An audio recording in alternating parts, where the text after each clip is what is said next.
Ano lang. Nadali.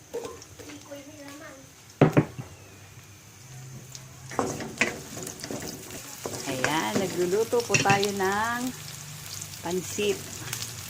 Simpleng pansit. Ayan, mga leftover po ang ating sahog.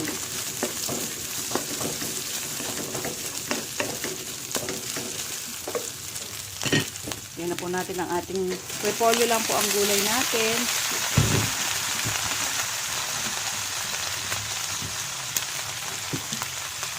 Ito lang po ang meron dito.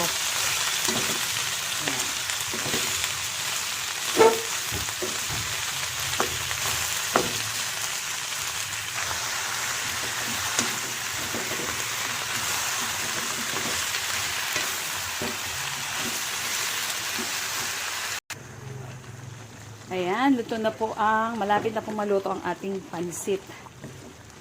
Shortcut na po ito. Simple lang po ito, repolyo nga lang po ang ating sahog, basta may gulay.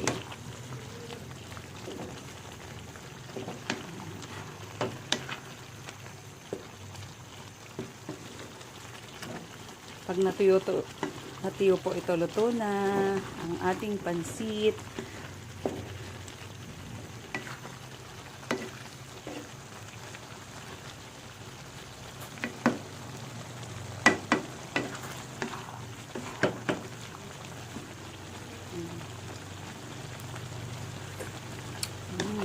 Sarap. Kung alin pa yung simple, siya pang masarap ang lasa. Lagyan po natin ng sesame oil para lalong sumarap.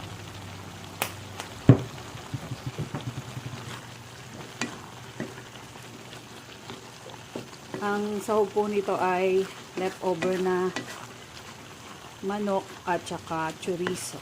Masarap talaga ang chorizo sa pansit.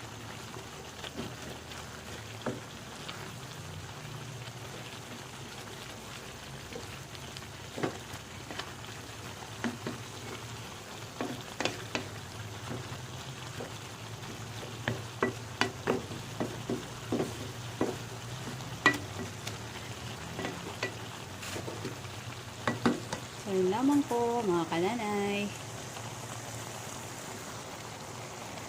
Thank you for watching.